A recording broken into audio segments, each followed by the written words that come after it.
Thank you. Thank you. Okay, so my talk tonight is called Psychology in Advertising, but I'm going to start with a little story. In the 18th century, Germany was divided into lots of different countries, and one of these was called Prussia, and the king there was called Frederick II. Now, this particular king was a really very talented man. In fact, he was so brilliant that he is still known as Frederick the Great. Okay, so at that time, the 1770s, hardly anyone in Prussia ate potatoes, because the main meal for almost everyone was bread. But there was a problem with bread. In those days, sometimes the wheat didn't grow very well, or it grew, but then it died before people could make bread from it. And every time that happened, people, especially poor people, would have nothing to eat. So when Frederick heard about the potato, he thought, "Aha! Perfect!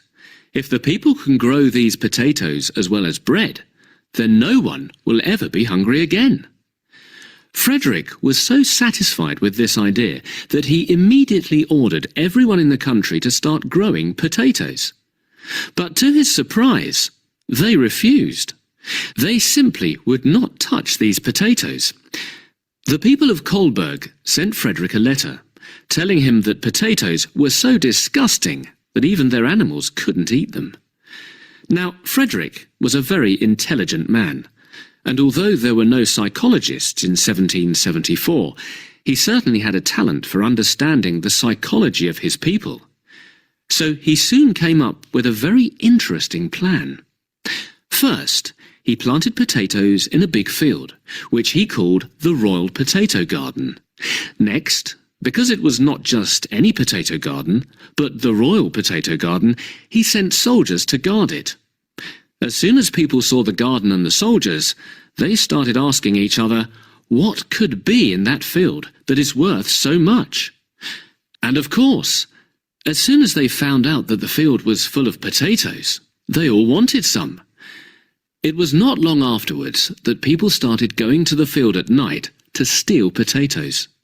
Frederick, of course, had expected this to happen. In fact, he had even given secret instructions to his soldiers to pretend that they had not seen the potato thieves and actually let them steal the potatoes, because that was what Frederick had wanted to happen. There is an important lesson here for people about psychology in advertising. When Frederick told people they would never be hungry again if they ate potatoes, they were not interested. When Frederick ordered them to grow potatoes, they refused. But when people believed that they were not allowed to eat potatoes, and that they were only eaten by kings and queens, then they immediately wanted to have them. And that's good psychology.